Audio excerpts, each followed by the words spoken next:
The following podcast is a W2M Network original production. Visit W2Mnet.com for all of our other great podcasts, plus news, reviews, articles, and opinions from the worlds of wrestling, video games, football, and entertainment. Let's go! What's that? It's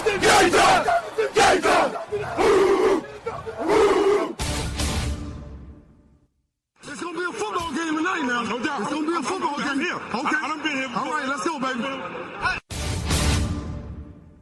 9. Rushing forward, ball comes out of the hands of Newton. It's on the ground, and it's still on the ground. Picked up by T.J. Ward at the 4-yard line. Vaughn Miller did it again.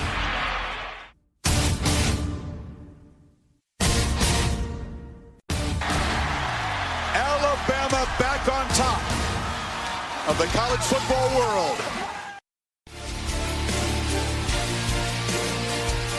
Ladies and gentlemen, football to the max. Your host, Sean Garmer, Gary Vaughn, and Randy Isbell. Alrighty, welcome to another Football to the Max, as we are on the eve of the NFL playoffs starting on Saturday afternoon and then continuing on until Sunday night, and we will then know who will face the number 1 and 2 seeds that are awaiting their opponents.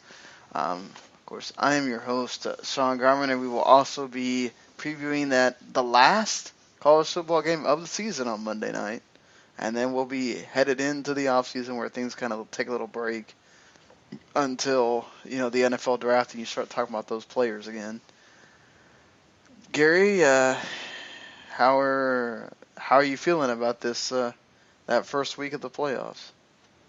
I'm feeling a little bit half and half, and that sounds kind of funny because of the fact that there are 4 big wild card games this weekend in the NFL, but half of them, I think a lot of people feel like they've already got them figured out. So I think half of this schedule is exciting and half of it's kind of ho-hum. So. Yeah, exactly. I mean, the Raiders got more bad news today, too, that we'll talk about. So that's probably not going to do them any favors as far as trying to win, because that side of the ball is not the problem for Houston.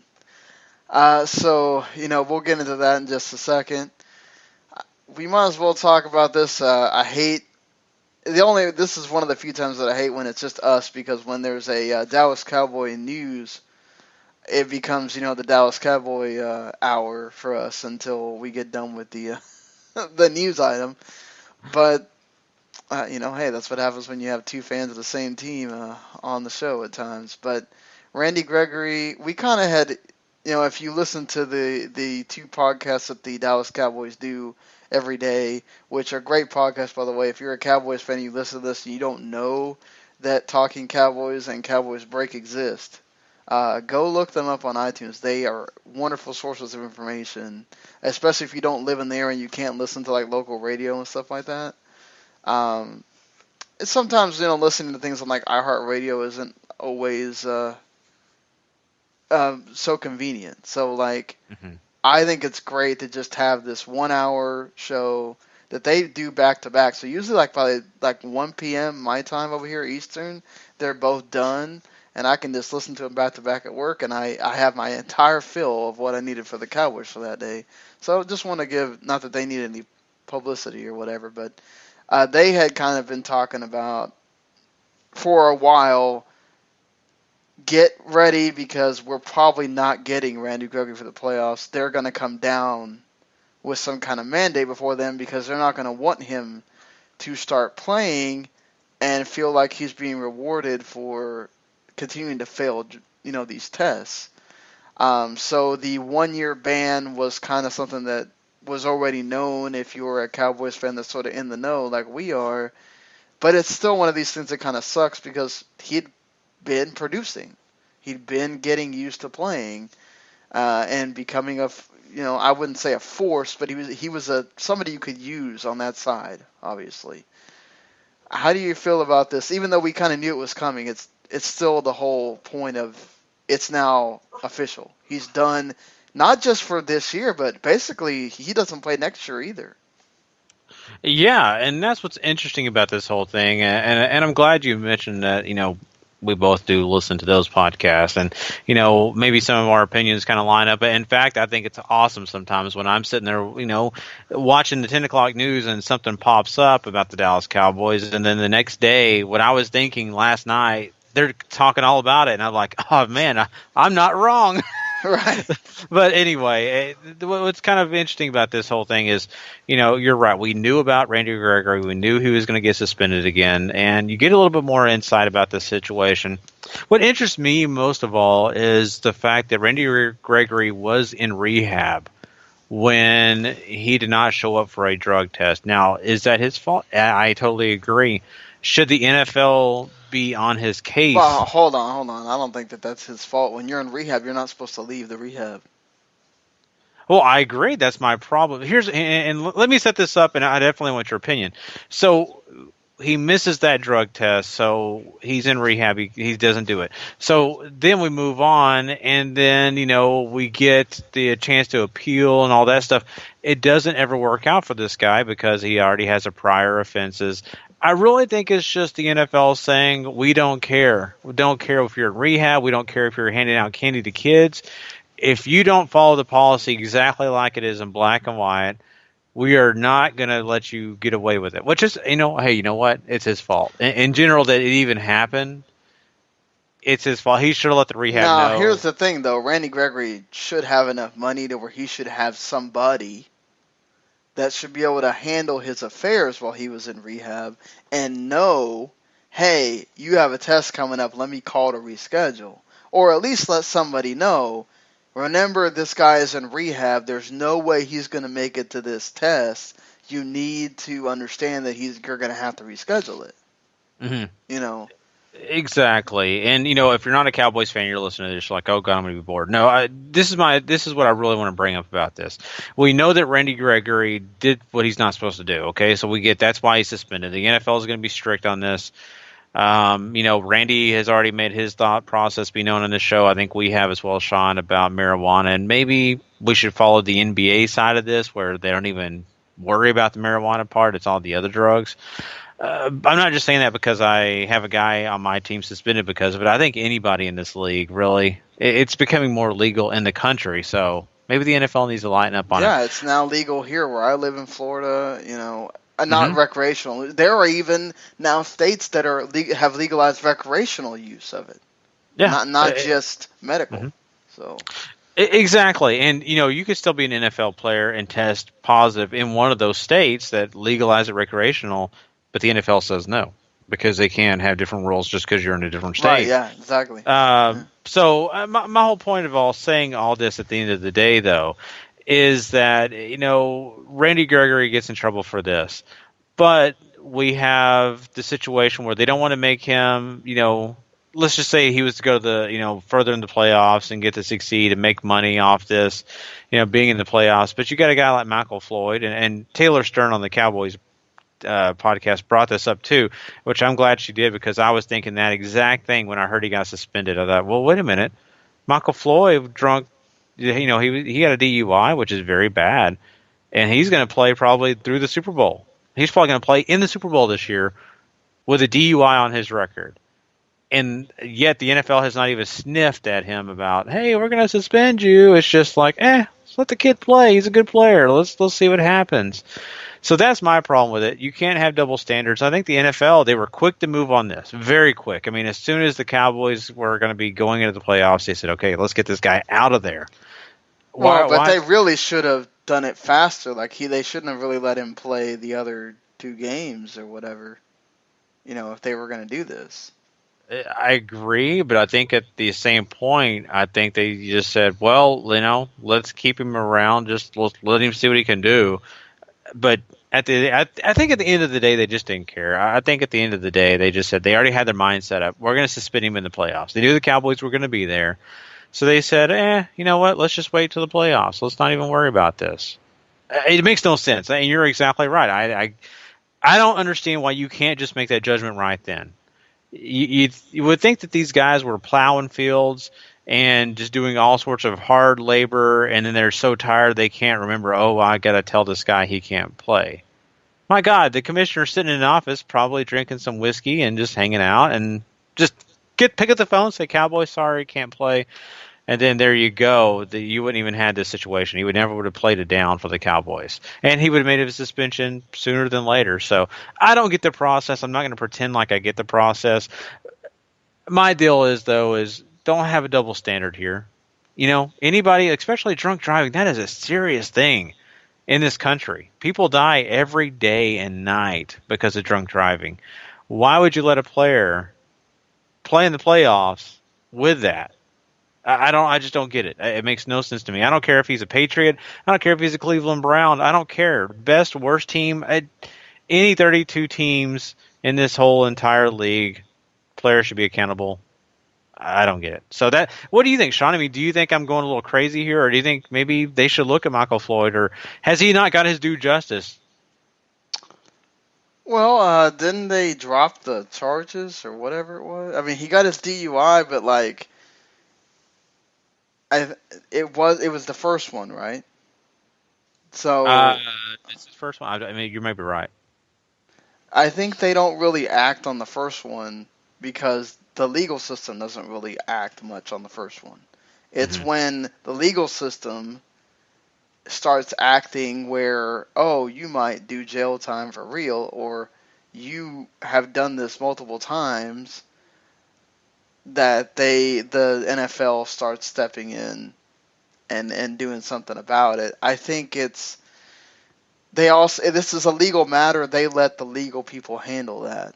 Listen, the only reason that they started doing the whole stuff about domestic violence was because the Ray Rice thing got so overblown that they had to make new rules about it, right? Because normally their deal was, if it's legal, you let the legal people handle it.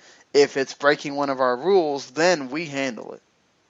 So I think that might be one of those cases where they're just letting whatever the legal department in Arizona or wherever it was that he got the DUI deal with it. And okay, well, Arizona decided to release him, and maybe the league thought, okay, well, he got released, so that's enough. And then the New England Patriots decided to pick him up, and I don't know. It's weird that they didn't say anything or do anything about it. But I think Randy Gregory is look, this happens, right? Let's be honest. Let's be honest about how almost anything in life works, right? If you have not only predisposed tendency, but you have previous transgressions, you are looked at differently than someone that has no transgressions. Mm-hmm. It's like this in our legal system. It's like this when you try to get a job. It's like this when so many different things. He has previous failed tests.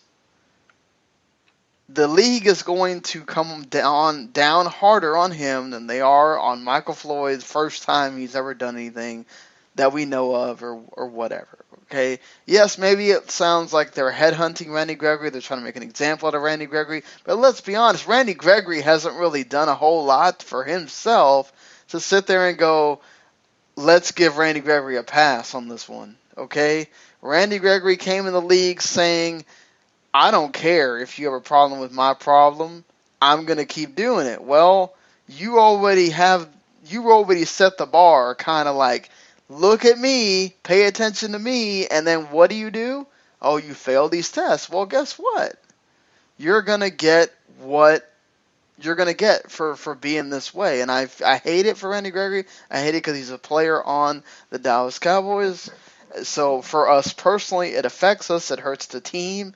But at the end of the day, Jerry Jones took that risk, and sometimes these risks don't pay off, as Jerry has known throughout his years. So yeah, look at Rolando McClain, linebacker. Rolando McClain, my God. Yeah, terrible. So, and you bring up a good point. It's not so much the fact that Randy Gregory was suspended, because, like you said, I fully expected something to happen. It just bothers me that, we have other situations in the league that just kind of get, a little bit of a pass. compared. But, if this is Michael Floyd's first time, I can't get onto him too much. Dak Prescott had this same thing. He had a DUI. Now, it got dismissed. The court dismissed it. So, and if the same thing happened to Michael Floyd, I can't really argue. I did not hear that. But at the end of the day, it makes me wonder what's going on. I get so aggravated with the way they have these rules and the drug testing and all that. It needs to be there for steroids. It needs to be there for illicit drugs that, should be in nobody's, possession. But marijuana is one of those things that I think they're getting a little too hardcore on, and it'll probably change, but it'll be later on. And Randy Gregory needs to take a look at his life, and maybe this year's suspension will fix it. Maybe it'll make him worse. I don't know. But that's a lot of money you're losing, so you would hope that losing all that money is going to make him turn around and realize, because you're still on that rookie contract. If you want to get a second contract, you better do something.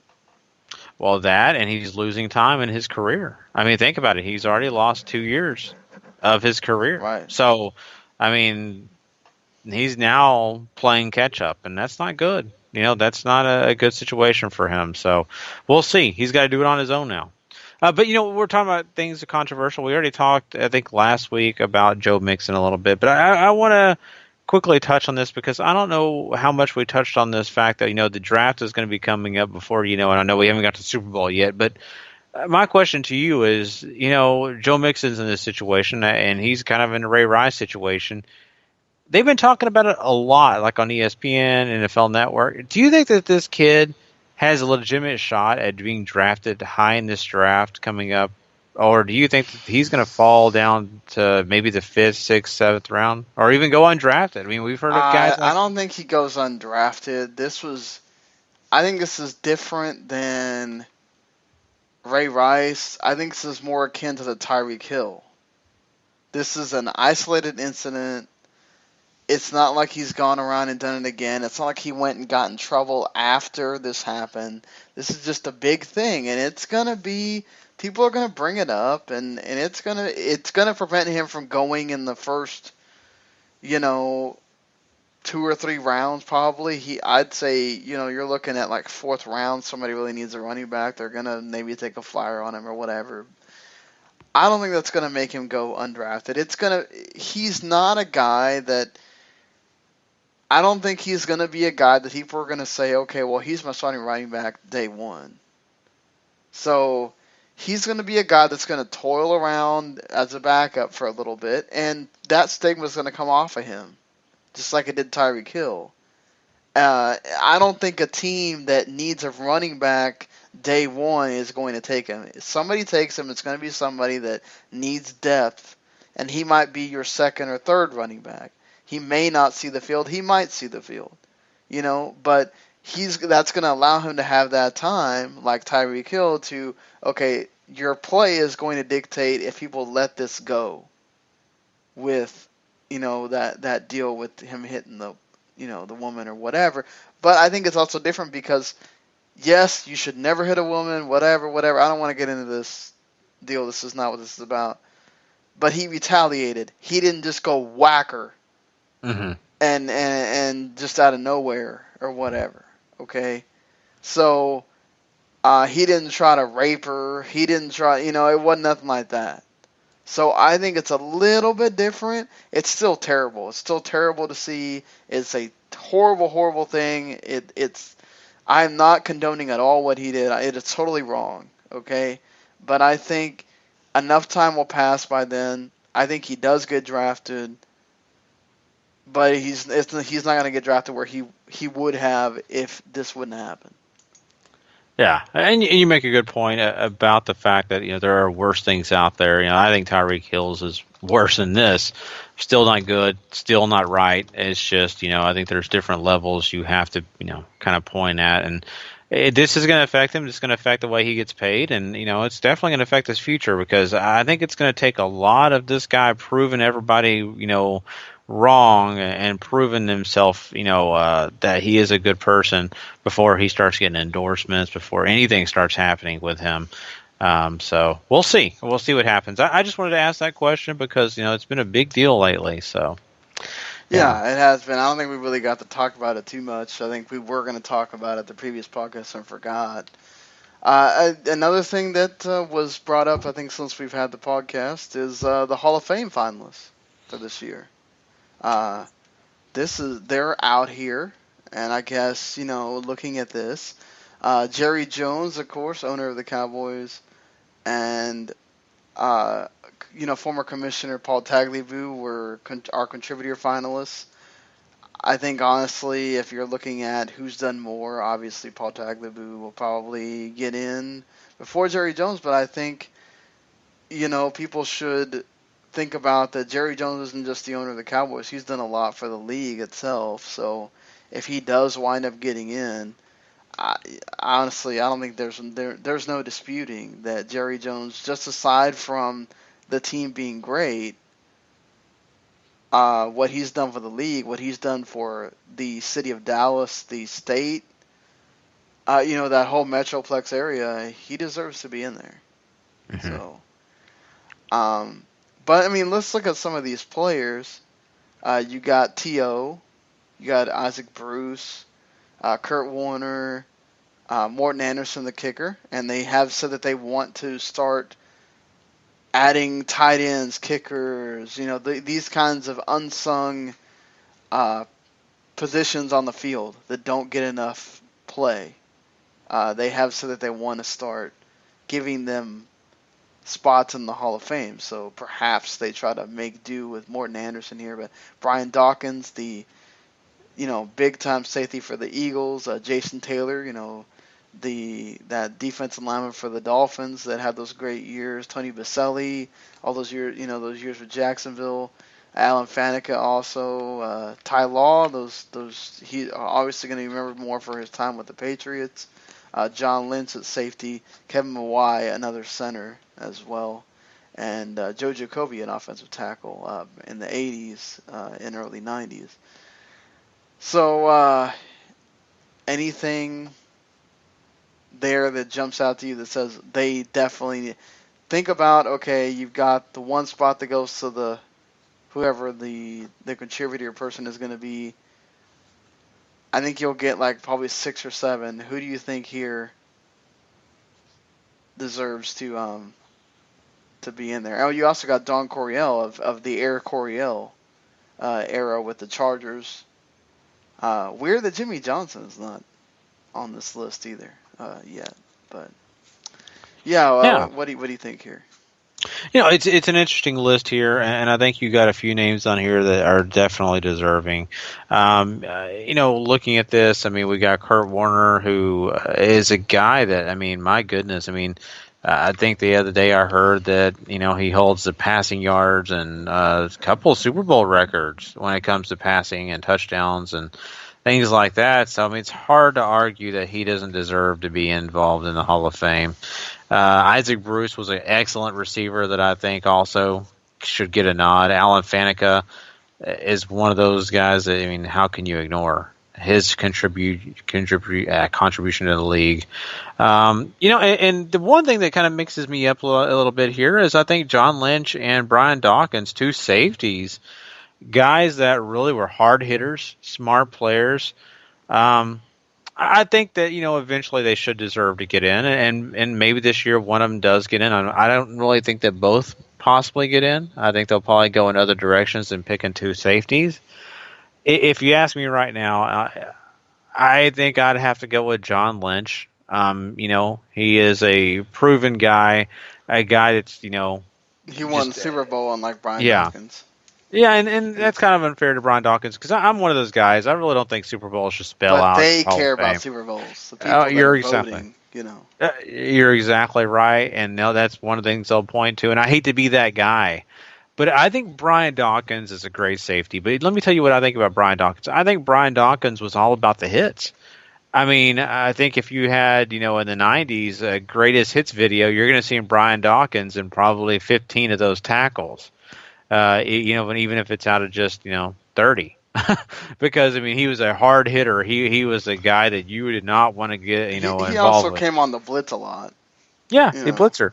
But I look at John Lynch, though, and he was a hard hitter, too. But John Lynch was also a guy that was known that, he could also cover, right. and he could, use that skill to his advantage. So I think, personally, if Hey, I if was you're going gonna to talk pick about safety, why is Darren Woodson on this list? But I don't want to get too well, Cowboy centric here. But yeah, we don't need to get too Cowboy centric, but that guy played every position in the secondary. But that's what it is. But I mean, you mentioned Morton Anderson. I like Morton Anderson. I think that they should put more of these kickers. Kickers if do there's a matter. kicker to put in, for Mm-hmm. God's sakes, Morton Anderson. The Yeah. dude played forever. Like, So wasn't he like 40 or something like that when he finally? yeah, like he played until freaking 2007. Mm-hmm. I mean, just from 1982 to 2007. I mean, and that's after taking a couple of years off. So, like, seriously, I just, Yeah.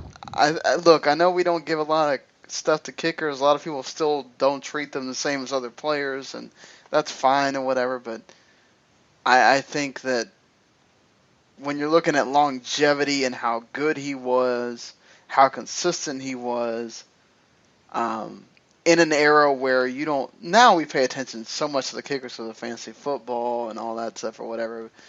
In an era when nobody's really caring about whatever the kicker does, like, to be that consistent like he was and to play as long as he did, I have to give him, I have to say you got to put him in. Well, yeah, I totally agree. And kickers don't get enough credit because of the fact that they're just considered just kickers. But here's the thing: they put just as many points up as sometimes receivers do in a game. And Right. people just don't think of that. They don't give him credit for that. So, I mean, I look at that as a guy that is well deserved. He's been proven a success. So, yeah, I think he's one of those guys that should deserve to go in. And when you start going down the rest of the list, I mean, there's guys that you could make good points for. Tony Baselli was an excellent, tackle. Yeah, his career got cut short, right, by something. Yeah. Yeah, I mean, I know he had some injury issues, and he even had injury issues early in his career. So that's one of those things where you kind of say, well, man, if he could have played more, he would be a for sure Hall of Famer. But it's just one of those situations. It just didn't work out right for him. So I think that, they had a decent list here of guys, and, I'm sure I'm probably picking some guys that won't make it, but those are kind of the guys I really feel like deserve it that, maybe don't need to get overlooked. I think definitely Isaac Bruce deserves it because he was with the Rams for quite a while before you got that greatest show on turf, and then he was there afterwards too. Mm-hmm. I think I would put Morton Anderson in. He probably won't get in, but but if they really are doing this whole thing where we're trying to look at safeties and kickers and these other positions where you don't get a lot of the sexy names, and they're trying to put him in, then perhaps you are. I think John Lynch definitely is going to get in. He's a Super Bowl winner. If they are again trying to make up for not putting safeties in before, they'll do it this time. That would be like 4, I think. I think Don Coryell gets in. They always like to put in a coach. So weird because LaDainian Tomlinson, obviously, again, just like Brian Dawkins, I think he has a career that you'd say Hall of Famer, but then you turn around and you look at Terrell Davis, and he won Super Bowls. And he was a big part of why they won those Super Bowls, too. So, will he get that credit? I look at a guy like Ty Law, who was kind of big for the Patriots at a time when their defense wasn't what we think about their defense being. I wonder if they'll put in Kurt Warner along with Isaac Bruce. That would be interesting if they would do that. Okay, for my final, I'll say, I'll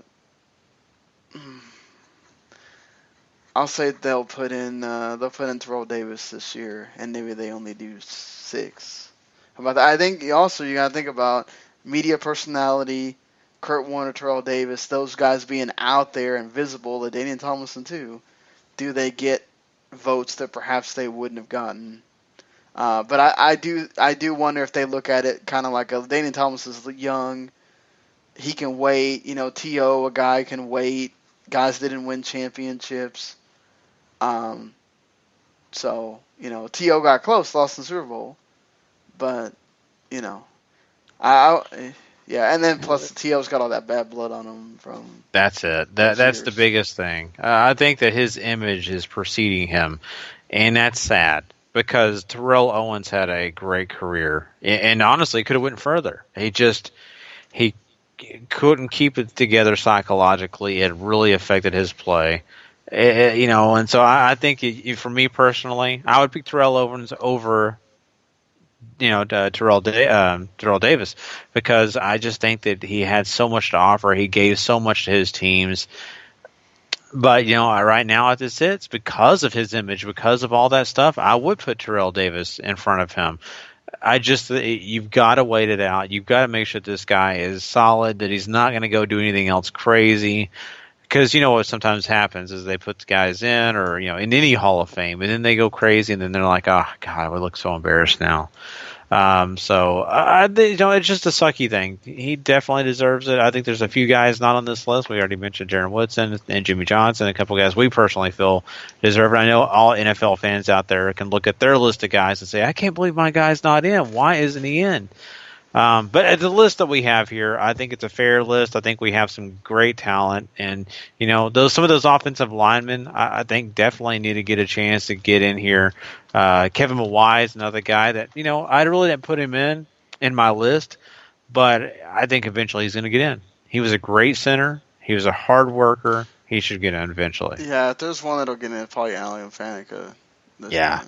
Well, Pittsburgh Steelers are usually immediately thrown into the Hall of Fame. It's like, did you wear that Steelers patch? You're in, baby. Right. So. Very true. Very true. I mean, but people probably would say that for the Cowboys, too. Once they get on there, they eventually get in. But let's go ahead and talk about these games. That's what people are really caring about here. As you're probably listening to this on Saturday, hopefully before those games have started. But, if you listen to it after, then thank you for that in either way. I would say that, we should, I don't have the actual schedule here in front of me, so we're just going to start with a random game. Okay, I can tell it to you if you want me to. Okay, go ahead, yeah.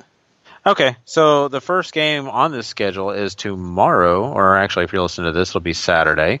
This is the first game we have, and that is, of course, the Raiders going to the Houston Texans. And we get the crap out first. Good. Yeah, so, the great almighty Pooh plays against third-string rookie quarterback. Yeah, third-string rookie quarterback who will now be without his starting left tackle, and Donald Penn. He is out with a knee injury. That is terrible for Connor Cook. Oh, my God, the worst thing you could have asked for is, let's have my great left tackle out while I'm starting my first game against a Houston defense that's no joke. Jadeveon Clowney, Whitney Merciless coming at you. Ouch. No bueno. No bueno for Connor Cook. I think look, it's possible Connor Cook, supposedly this is his time to prove that all these issues in the draft where, he's not a great leader and all this stuff. Hey, this is your time to prove, hey, I was wrong, but man, the Texas defense is no joke, and that's rough. Just first time ever quarterback starts a playoff game that never played in the regular season.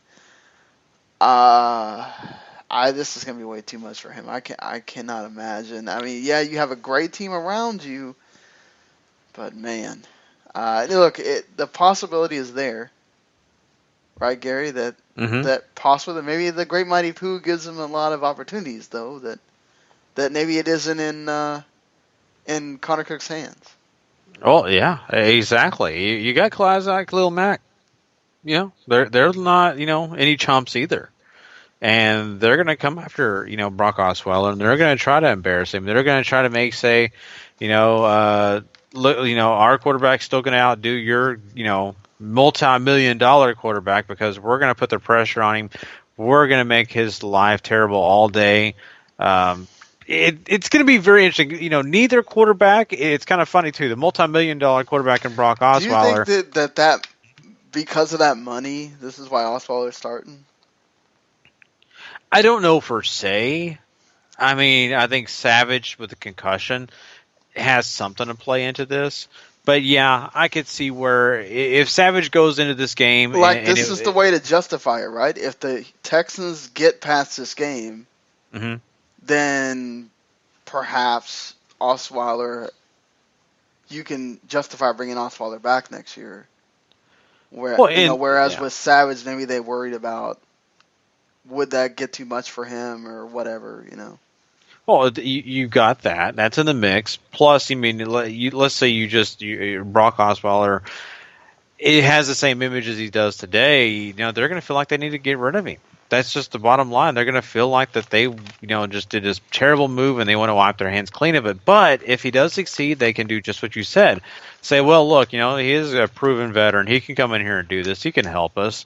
And then you got also the whole image of, the fact that the Savage being with a concussion and all that, they also don't want to come in here with the image of, hey, we didn't really try because we put in Savage who was just injured.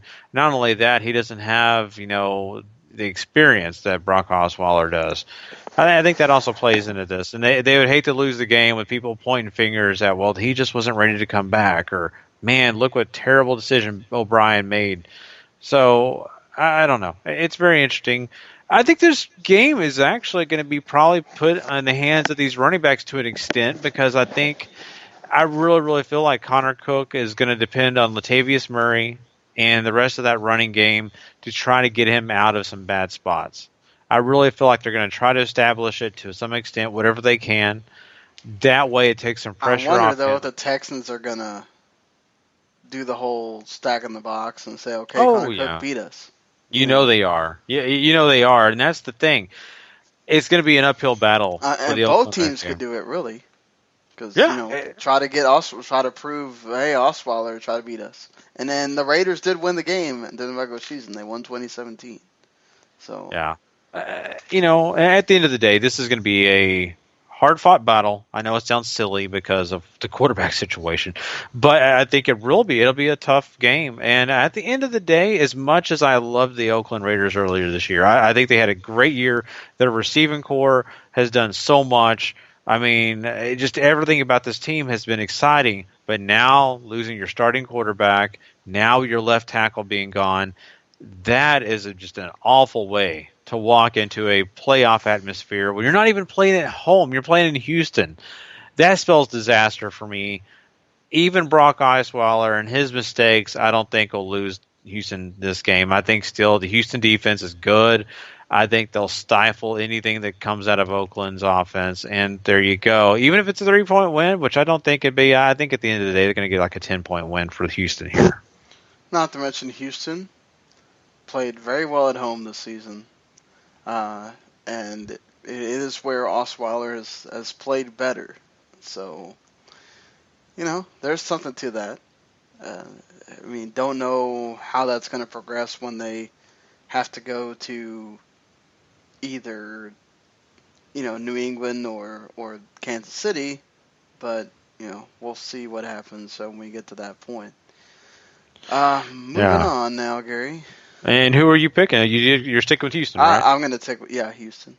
Okay, so now it looks like we have Detroit facing off against Seattle in the night game.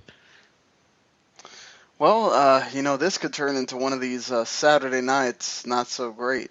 2 for 2s here for these games. It's quite possible that, the Seahawks being at home, where they play so much better than they play away from home, they are going to be, let's be honest here, the Seahawks are going to be amped to try to prove, hey, you guys are not taking us seriously. We're flying under the radar here. We're still the freaking Seattle Seahawks. We are still the Legion of Boom. Russell Wilson, he is a proven, playoff quarterback. against a guy that, let's be honest, Matthew Stafford, he's been in this position before and he hasn't done so well. They had the opportunity to try to play for this to be at home. They didn't win, and now he's got to go on the road, and that's a lot of pressure on them when you are developing Zach Zetter as a guy that's been proven for you the last couple of weeks, but Seahawks can certainly shut that down. The only thing is, will the Lions offense be able to score points? Because that's been a problem too for them. That's where they can beat the Seahawks. Will they be able to score points against that, the Seahawks defense? Whereas, Russell Wilson's probably going to be able to put up points against the Detroit Lions defense with Darius Slay that's kind of hampered a bit. I just kind of this matchup doesn't seem to favor the Lions much at all. Yeah, and that's the sad situation for them, is they're walking into a place that is chaotic. It's going to be an uphill battle because this is where Seattle plays their best football.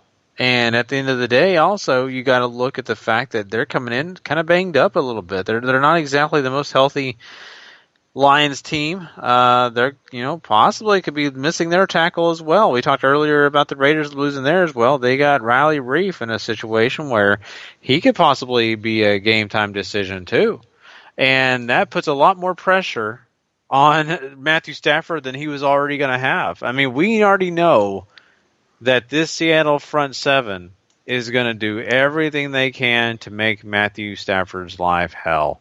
They're going to give him the runaround. He's going to be having to make quick plays. He's without Theo Riddick. He's going to have to depend on, a guy that, has looked pretty good, but at the end of the day, not looked great. And so here we go. I mean, I think if, they could find a way for Matthew Stafford to get into a rhythm, I think that they'd be fine. But the problem is will they really find that rhythm with this Seattle defense just going down their throat the entire game? I think that's a huge, huge problem for them. I think it's going to be something that they're going to have to figure out, and they're going to have to work with because of the fact that they're going to be rushed so much, and I just don't see it. I think Earl Thomas's, situation and him being out really does affect the Seattle Seahawks, but not against a team that really has been putting up eggs lately. I mean, sure, they've had a little success, but not much. They've really, at the end of the day, not finished games strong. And then Seattle's a team that you do that against them, you're shut down. Yeah, exactly. It's over. I mean, it really, really is. And I look at the other side of the ball, and you look at Seattle's offense. They have not been spectacular. They have not. And they lost. Tyler Lockett, a guy that, man, he's a speedster. He's really helped their special teams. He's also been a great, asset for Russell Wilson. When they need him most, they can find this guy. But the biggest problem with that is he will not be playing in this game. And so you're going to depend on Doug Baldwin. You're going to depend on all these other receivers that Seattle have, and they're okay. But they're not exactly, world beaters. And so if Detroit could find a way to defend the pass and just do their best, hopefully, for themselves, Nada and the rest of that defensive line can keep, Thomas Rawls in check, they can kind of slow things down for themselves. They can kind of make things go in the way that they feel like they should go. I just don't know if that's going to happen, though. I look at the fact that this defense for Seattle is just going to be too much at the end of the day, even without, Earl Thomas. I think Detroit will lose this game. Yeah, I mean, Detroit's defensive line does have the ability to, they have, Ziggy Ansah, they have Haloti Ngata. They have guys that can give that offensive line some problems. But, if Thomas Rawls is on point or, whoever it is else that they've got, running the ball for them at this point is making some noise, they can't just send the house at Russell Wilson because you got to worry about what that running game is going to do. Mm-hmm. And, Doug Baldwin is still a very capable receiver. Curse is a very capable receiver. He can get it down there. Jimmy Graham, Luke Wilson, those are tight ends you got to worry about. So I think at the end of the day, with Daniel Levy possibly questionable here, Darius Slay not at 100%. I think it's just when you look at this matchup for the Lions, especially going to Seattle, this is a really tough ask. And I think Seattle is going to win at least, I want to say, by 10 points. Yeah, and 10 points is not a bad move. I kind of feel the same way. I think, this game will kind of start to kind of get out of the Detroit's hands. Zach Zinner, though, let me say this, and I said it earlier, I was saying that, the running game can matter a lot for Detroit. If Zach Zinner can find a rhythm and somehow find a way to be effective in this game, that could change everything for the Lions. It really, really could, because then you take the pressure off Matthew Stafford. Then you're giving other guys the opportunity, like Marvin Jones, to get out there and catch passes, because, we all know Golden Tates can be shadowed all day by Sherman. Mm-hmm. So he's not going to be effective, but, you got Marvin Jones and the rest of the receiving corps. Maybe if they can pick up the game along with Eric Ebron, it could be a good thing. But that's up to Zach Zinner. And once again, not sold on Zach Zinner doing that. So I am going to go Seattle, probably 10 points, So. Yeah. It's gonna be a rough one for Detroit. We'll have to see how that Saturday goes, and I guess Sunday now. I would assume that you're gonna get the Miami. Oh, you're getting them first. Okay. Miami and Pittsburgh will be playing at noon on Sunday. Well, Miami did win the original matchup, but that was right when Ben Roethlisberger was coming back from that injury, so he wasn't feeling 100% in that game. I wouldn't say it a total wash, because that defense still gave up 200 yards to Jay Ajayi in that game. And I think now with Matt Moore at quarterback, you're looking at a guy that doesn't have the same arm strength as Tannehill. Tannehill was limited in practice, so if the Dolphins were able to win this game, he probably might start against the New England Patriots in the next game. This is one of these things where you look at what Ben Roethlisberger has done in his career. He's got so much experience. You got Antonio Brown, you got Le'Veon Bell, you've got the rest of the receivers. Ben being able to extend and make plays. That defensive line for the Dolphins is not a joke, with Sue and Cameron Wake. And Kiko Alonso's been really good there at the linebacker and everything, but I wonder if that it's just going to wind up being too much for the Dolphins. Just the possibility that the Steelers are going to be pissed. They're going to want to show that game is not your Steelers here. They're going to want to make a statement here, knowing that you got to play a dangerous Chiefs team that next week possibly. I think the Steelers are going to wind up just being too much. It's possible that, and for one, with Matt Moore there, you're going to have them key on Jay Ajayi more. They're going to do that whole loading the box thing and putting the pressure on Matt Moore to, hey, can you fling it around enough to these receivers who are all capable receivers and get through our defense. I will say that Ladarius Green is apparently probably not going to play. So that is a blow to the Steelers offense, which has been great with him. Yeah, and the way this whole thing is rolled out, I mean, Green has been a guy that could be a huge asset. He's proven that he can be, but he's not been consistent. Let's just be honest; he's been injury prone. But losing him still does affect them in this game. But I just don't think enough. I think what's really going to happen here is this. It's exactly what you said. What this is going to start off being is about Matt Moore. And what can he do against the Steelers defense? The Steelers defense that's kind of picked up their game. They weren't great earlier in the year. They've kind of built themselves up. They've kind of made themselves a little bit better game by game. And now they're coming after Jay Ajayi, and that's their number one objective. And then Matt Moore's next. But that doesn't take much to get to Matt Moore because guess what? Matt Moore is still a backup quarterback for a reason, and they're still going to find ways to blitz him, and they're still going to find ways to get to him, even if they hand the ball off, I would say, 2 out of 3 times. So I look at this as being a game where Miami's offense is going to get a little bit frustrated. I don't think they're going to be able to do everything they want to do. And Pittsburgh's really going to step up their game on defense, which is going to help their offense. Even without Green, they've got Bell, they've got all these other weapons like Antonio Brown and the rest of the receiving corps that are going to take advantage of whatever Miami gives them. I see this being more of a runaway game later on. I mean, I really feel like the Steelers are going to win this game at least by 17.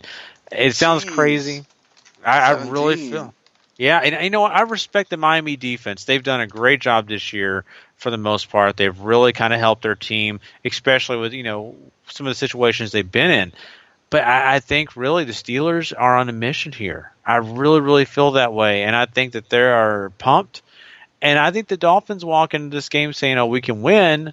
But I just don't think they're going to be able to match the intensity that the Steelers are going to bring. And it's no fault to the season that the Miami Dolphins have had. I just look at them coming in with a disadvantage. And I'm sorry, I just don't see Jay Ajayi being able to handle the Steelers coming after him specifically. I just don't know. If he could prove me wrong, Sean. They could come out and Jay Ajayi run for 158 yards and 3 touchdowns and Dolphins win the game.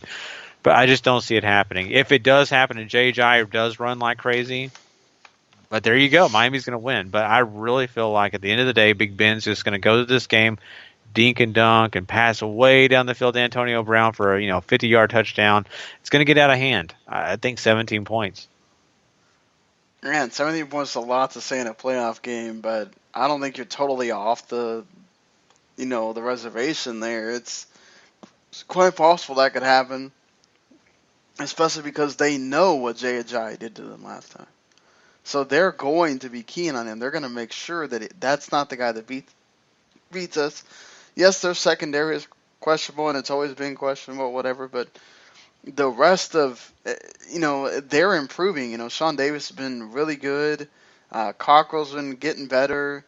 Their linebackers are, Shazier and Dupree have been doing well. That defensive line has been improving every game. So I just don't know. I think you're running into a combination here that's going to be too much for the Dolphins. I agree with you.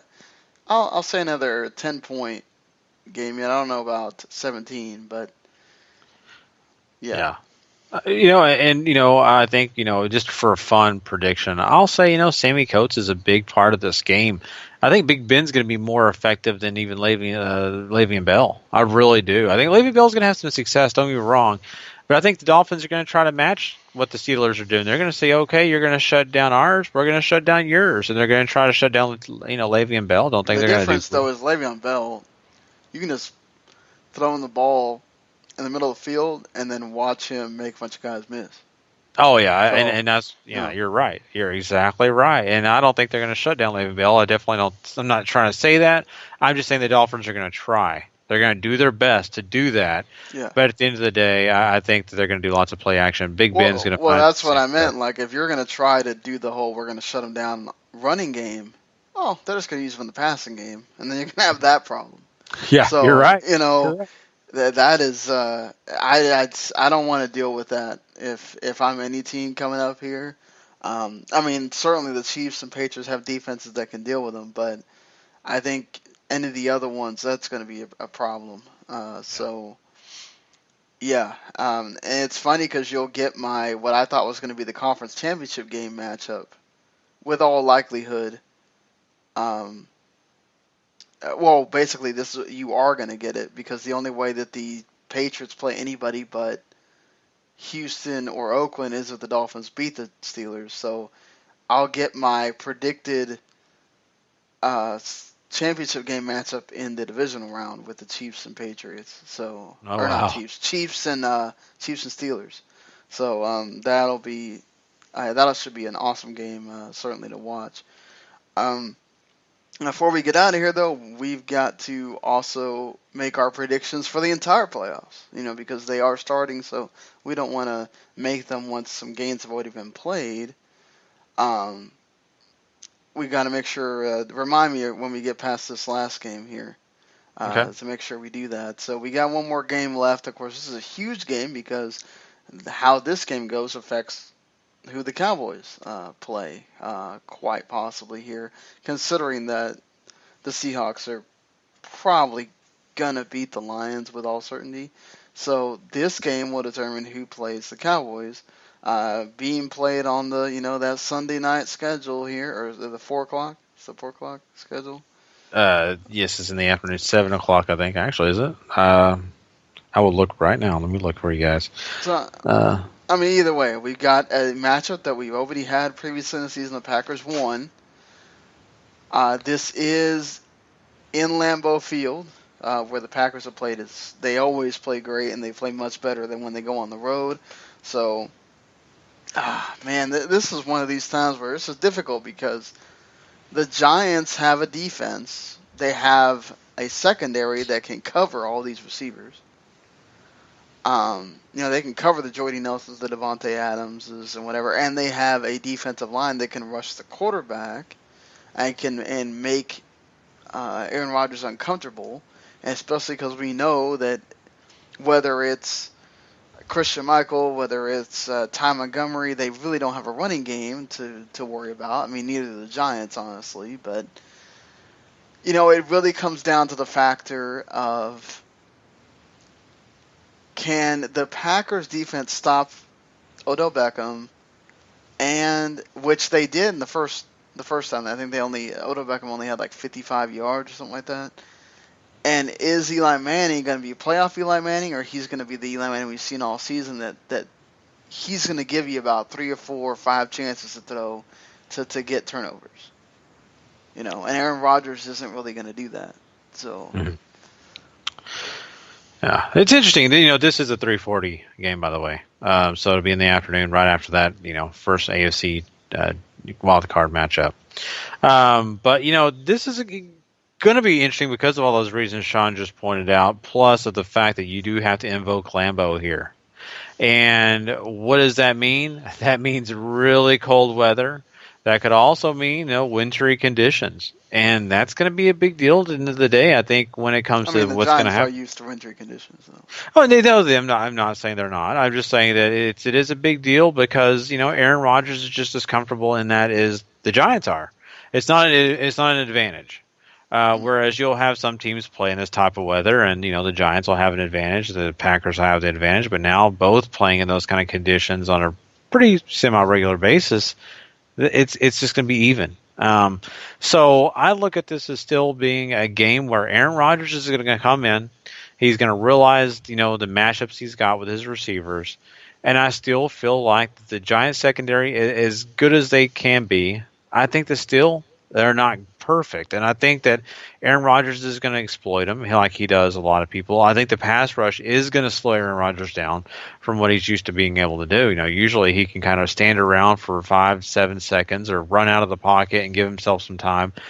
It's going to be tough. It's going to be really tough for him to do that against the Giants. And he's going to probably be stuck in the middle of the pocket. He's probably not going to get to the outside like he wants to do.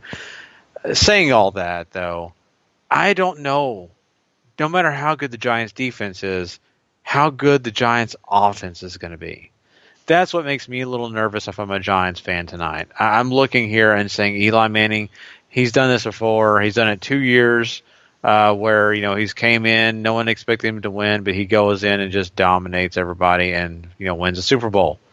I'm not so that happens here. I can't say it's going to happen, only because of the fact that I feel really strongly that Eli has not been playing to the potential like he needs to this year. I still think he can make mistakes in this game, and that could be the end for the Giants. And I'm not saying it's going to happen, but I feel like it's a greater chance than Aaron Rodgers making those mistakes. I can say that.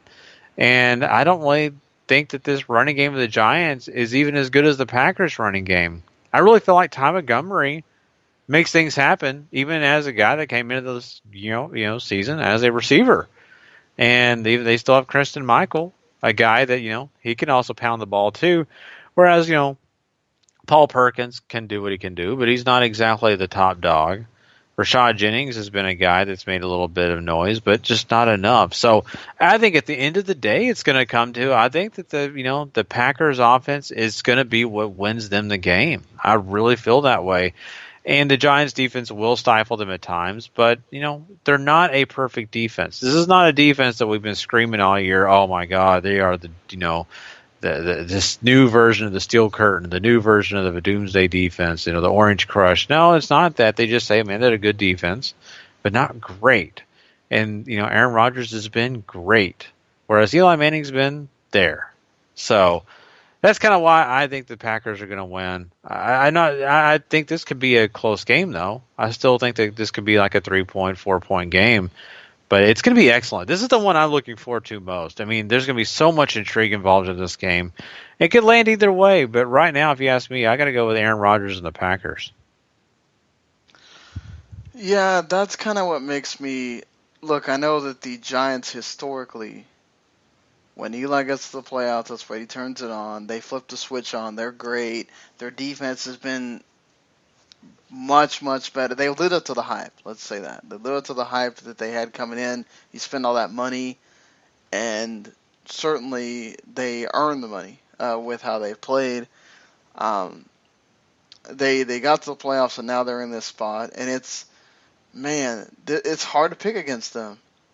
It's hard to say, okay, we are going to all of a sudden defy the logic of, hey, the Giants play well when they get to the playoffs. And so this is hard, but this is also a realm that, Aaron Rodgers has played well in. He's at home. The Packers defense has its issues. It's not the best defense there is out there.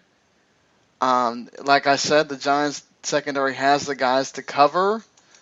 The Giants secondary has the guys to cover those receivers, but will they be able to do it the whole game? I don't know. It's just so hard. I think I'm just going to do we're going with the home team here. If I'm going to have one quarterback that I'm going to trust and say, if I had to put the game on the line, I'm picking him. I'm picking Aaron Rodgers. Mm-hmm. And that's what I'm going with here. I'm going to say the Packers win. It's going to be a close game. I think it's going to be one of those 3-point games or whatever. Maybe it comes down to last possession or whatnot. But I just have to think I have to go with the Packers. As a Cowboys fan, I think I feel good about facing the Giants a third time because that is so hard to beat a team 3 times. Cowboys went through that in 2007 and lost. And I think facing this team a third time, especially when that first game almost doesn't want to count because that's week 1 and, Dak and Zeke and that whole team is not the same as they are today. I don't know that I want to face a hot team like the Packers, even if they're coming into Dallas or whatever. I feel more comfortable with the Giants personally, even though they have beat us twice already. But it is what it is. If you want to be the champion, you got to be able to beat anybody. So at this point, I really don't care who it is. Just I think the Packers are probably going to win this game. Yeah, and at the end of the day, you're exactly right. If you're going to be a Super Bowl team, if you're going to be a champion, you got to beat the best, and that's kind of why I kind of feel like how much would I love it if Detroit won for the Cowboys? That way that they could play them and smash them and then just move on. But at the end of the day, I look at this and I say, man, if they can play the Packers and they can beat the Packers, that means they're going to walk in and they're going to probably end up playing what I would perceive as being Atlanta. And they actually could walk in there with confidence saying, we just beat Aaron Rodgers, one of the best quarterbacks in the league. And that makes me sick to my stomach saying that, but he really is. And, you can't not, like you just did, you can't not admit that, even if you don't like him. I just don't like him as a person. Like, we do a wrestling podcast. I talk about Bill Goldberg. I don't like him as a person, but I like what he does and as a character. Kind of the same way. I love Aaron Rodgers as a football player. I hate him off the field. He's a terrible person. But at the end of the day, you're going to have a guy like Matt Ryan you're going to be facing. If you do get that far, probably, you're going to need to know that you can win those type of games. And that could give the Cowboys a propel to a possible championship if they have that kind of confidence. If they beat the Detroit Lions and then they go against the Falcons, that's night and day. And I don't know if I want them to do that. I don't know if they want to feel like overconfident and then say, "Oh crap, we're playing a really good offense now." Right. So I don't know. Well, it's all hearsay. We'll see what happens. This is a tournament. Anything can happen in the playoffs. I mean, my God. The Dolphins could wind up going to the Super Bowl, and we'd all be shocked. Exactly. You never know. So we might as well go ahead and finish our predictions here for the NFL playoffs. What do you think about the rest of the field? Going with we picked the same teams to advance, so this makes it a little bit easier than perhaps in years past. So if we go with these configurations here, it means that the Patriots play the Houston Texans, and you have the Steelers and Chiefs in your AFC. Who do you have winning? Who do you have going to the championship game? And who do you have going to the Super Bowl out of the AFC? You know what? It's going to be very interesting. I think in the AFC, you've already got to put the Patriots in the conference championship game. I think already because, I have a hard time believing that Houston, at this moment, as we look at Houston, can win that game. And then you move over, and the really interesting matchup here is the Steelers and Chiefs. And the Chiefs' defense could really give, Big Ben and the rest of that offense a hard time. But you know what? I mean, what really makes me nervous is the fact that the Chiefs have played really well. But I'm just not really sold they're going to get past the Pittsburgh Steelers in that game. I really feel like there's going to be some way, somehow, Big Ben's going to pull it off, and he's going to be matching up against Tom Brady in the AFC Championship game. Can he beat the Patriots? I don't know. I think, it'll be another tough game, but either way, I look at the Patriots as being the AFC's, champion. So they'll be representing the AFC in the Super Bowl. Moving over, and if we call it like it is, the way we have it in the NFC, the Seahawks will be facing the Falcons, right? Right. So that's done. Matt Ryan's going to light the Seahawks up. At the end of the day, I just don't think they can handle Seahawks because did win the first game, and they did. And you got to give them credit for that. But at the end of the day, I'm going to say the Falcons still, they have Devontae Freeman playing just as well. He's going to be able to, make some headway. He's going to give Matt Ryan the opportunity just to go down the field. And it's been proven without Earl Thomas, if you got a great passing game, you're going to have a great opportunity to beat him. That's why I'm going. So there you go with that. I think Packers versus Cowboys, this is a trick game because it's going to be a very tough matchup, I think, for both teams. Sure, Green Bay Packer fans are going to walk in here saying, we got this, haha. I don't know. I think the Dallas Cowboys are a different team. They're not the team that people have been facing for years. And this is a new rookie team full of guys with lots of energy. I think the Cowboys can find a way to win it. I know it sounds funny because I gave Aaron Rodgers all that praise, but I really feel like the Cowboys could find a way to get past the Packers, even if it's a last-minute play. Maybe Dak Prescott finds a way to bootleg and throw a pass over to, Lance Dunbar and win the game. Who knows? It's going to be something crazy. And they'll move on to the conference championship game against the Falcons, and they'll have home field. Falcons come in. This is one, Sean, that I really am having a tough time with, because if there's any matchup that should be the most terrifying for the Dallas Cowboys, it should be those Atlanta Falcons. Why?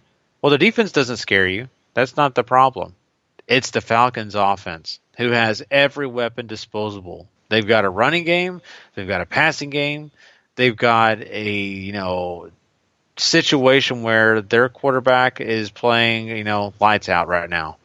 The Cowboys have a good situation going for them, but they got a rookie quarterback still, no matter what. Dak Prescott is a rookie quarterback. Hasn't exactly lit people up. Played well, but not lit people up.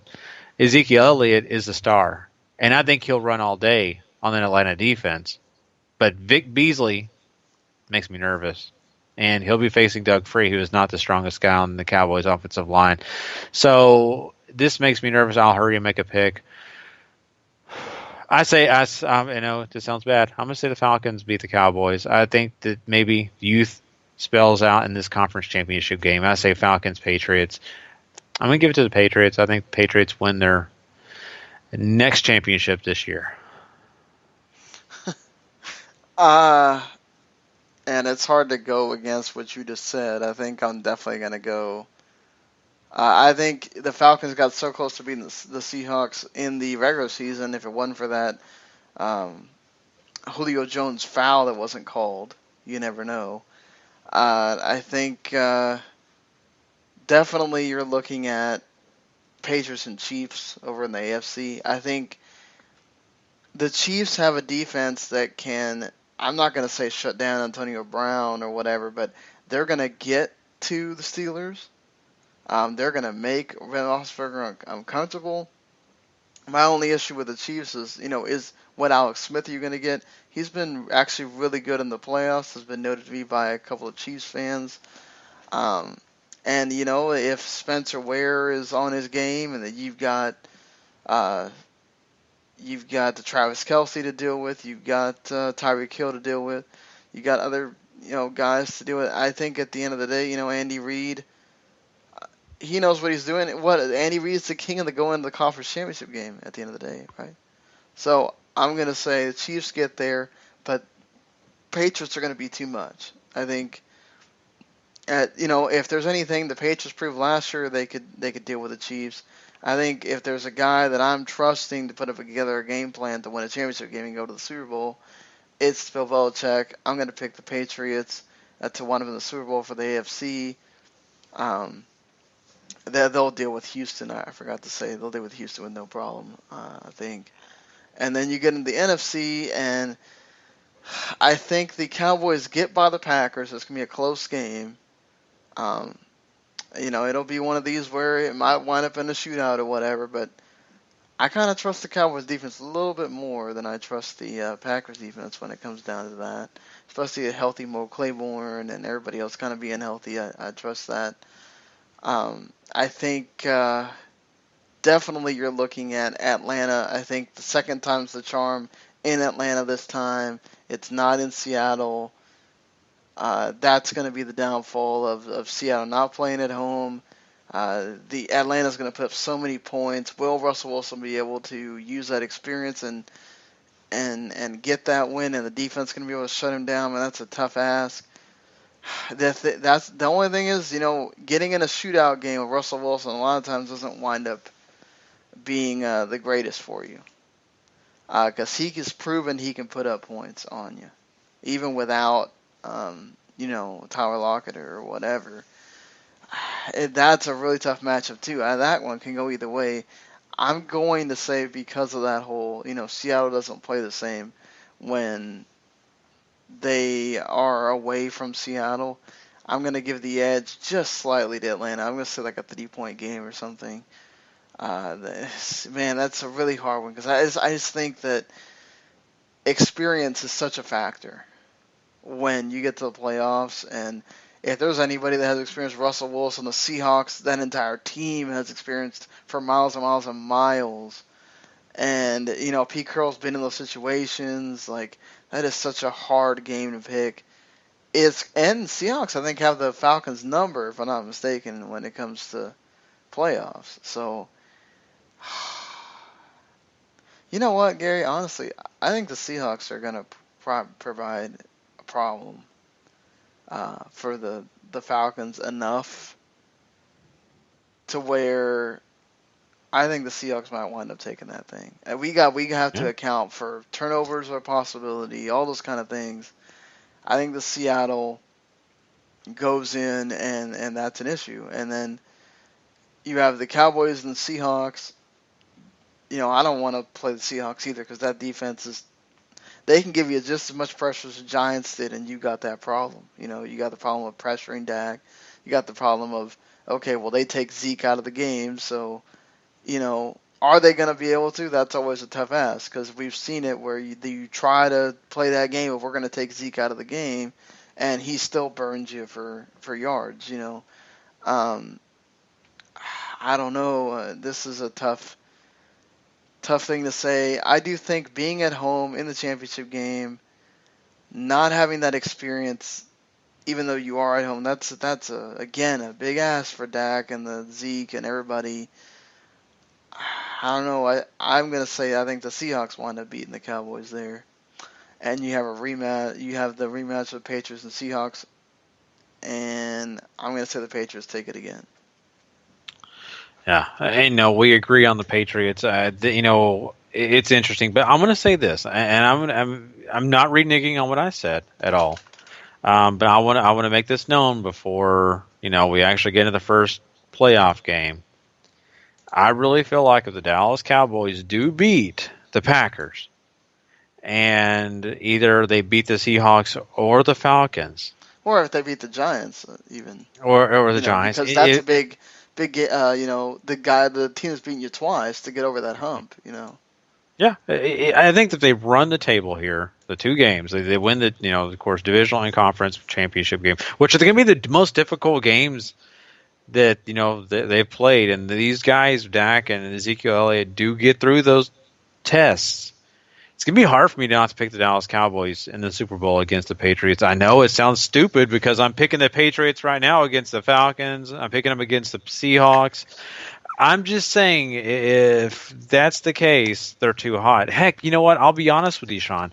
If the Packers run the table here and they win those two games, they get through this process and end up in the Super Bowl, it's going to be hard for me not to go with Aaron Rodgers because they're playing that hot hand. I think the Dallas Cowboys. Oh, but remember also if Dallas gets Super Bowl, guess where they get to go? Houston. They get to go to Houston. Yeah, right down so they're basically playing a home game. They can take a bus over there, and they're okay. So it's interesting, but I'm just going to say this: if the Packers or Cowboys get into a Super Bowl against the Patriots, I'm going to favor them. And it's going to be weird because a lot of people are going to say you're an idiot, but no, I mean I think those two teams are the most momentum teams right now. The Falcons are good. And I think that they're really – but I don't trust their defense enough. The only reason I'm picking the Cowboys to lose against the Falcons is because I really feel like if the Cowboys make any mistakes against the Falcons are going to outscore you every time. And I don't think the Cowboys' defense can handle that. I do trust the Cowboys' defense in that they have been playing much better and they have been forcing turnovers. And Matt Ryan's not a guy that – he's totally turnover-free. He does sometimes, he fumbles. We've seen him throw some untimely interceptions at times. And if you, just like the Falcons, you give the Falcons too many times to try to score, Cowboys can do the same thing. So that game is, if we do wind up getting that game is going to be so much fun to watch, I can't wait. If that happens, I will be stoked. But yeah, this is going to be an exciting playoffs. I really feel that way. I know this wild card weekend is not as appealing as we want it to be, but I think once we get to those divisional games, it's going to be a blast. Yes, divisional games, Chiefs and Steelers. Oh my God, that game's going to be great. It might be a defensive. It might wind up being one of those defensive games or whatever. But let's say Cowboys and Giants again, or Cowboys and Packers again. Those are going to be great. I mean, the Patriots are probably going to roll the Texans, but, and then if you get the Seahawks and Falcons, that game's going to be great too.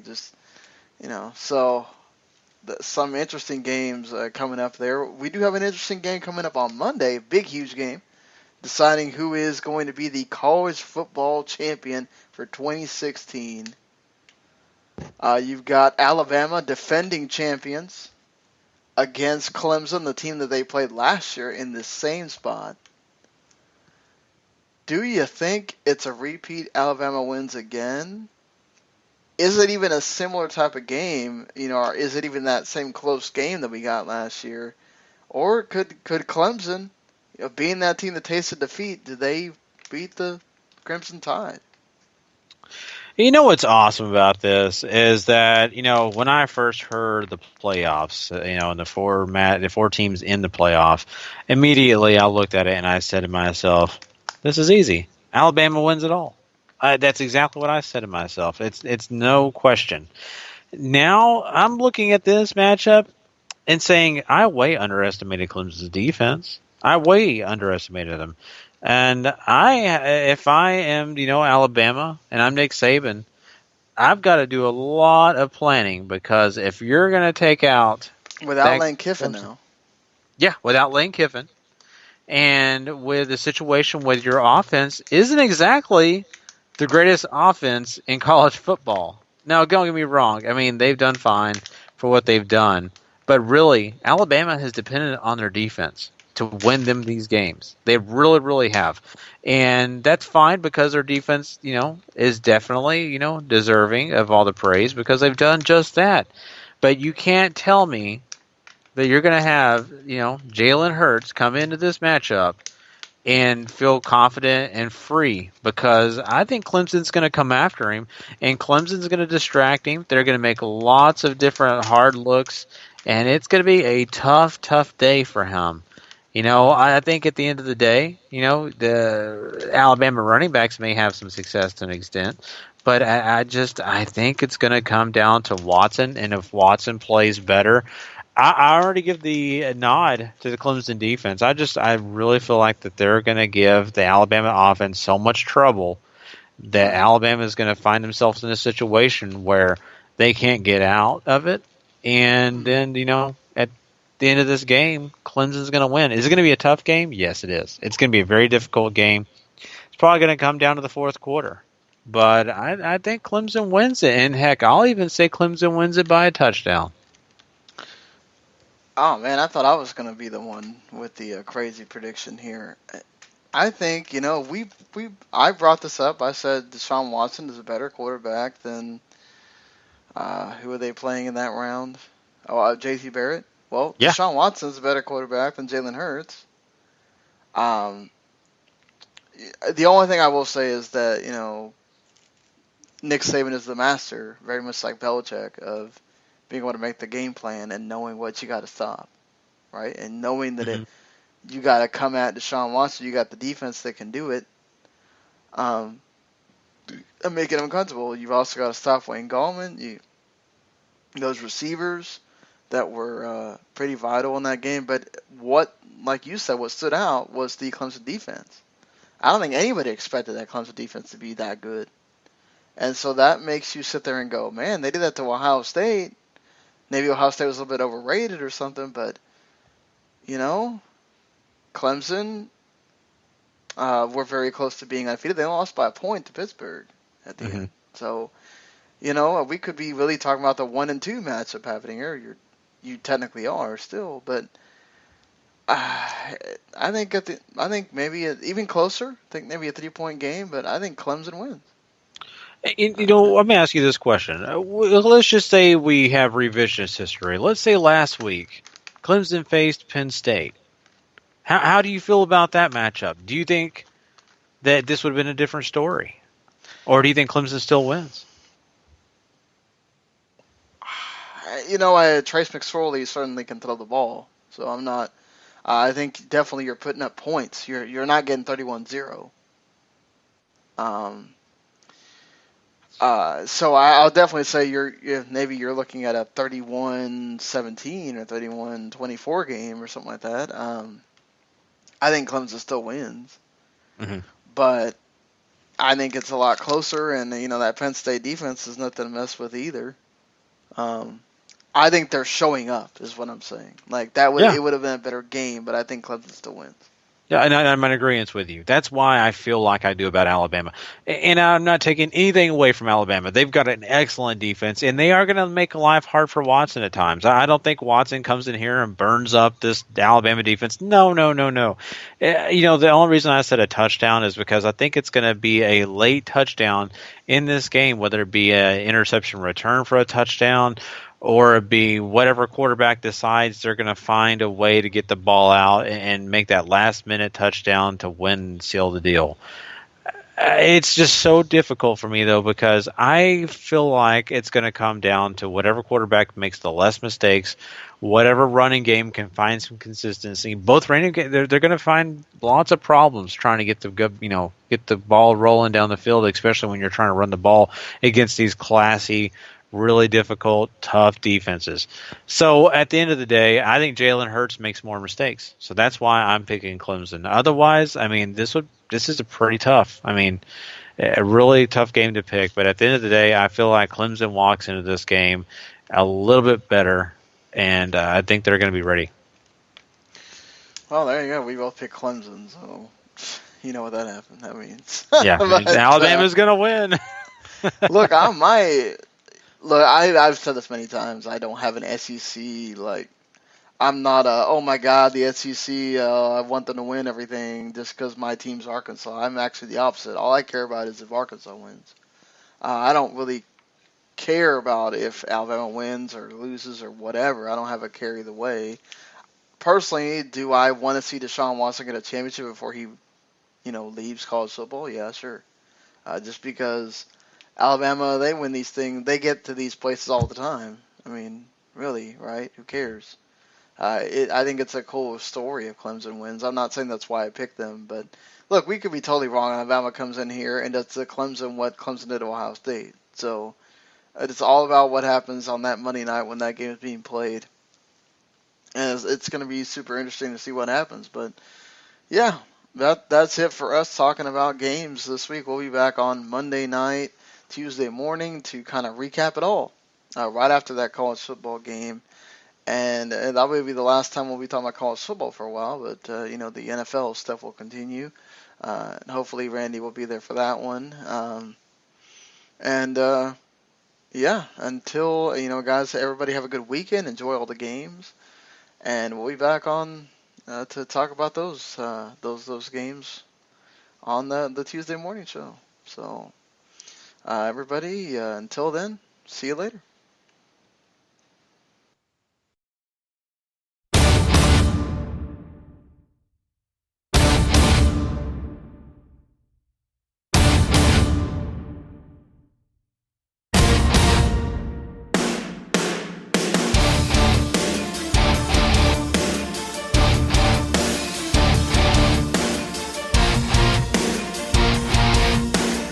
The following podcast is a W2M Network original production. Visit W2Mnet.com for all of our other great podcasts, plus news, reviews, articles, and opinions from the worlds of wrestling, video games, football, and entertainment.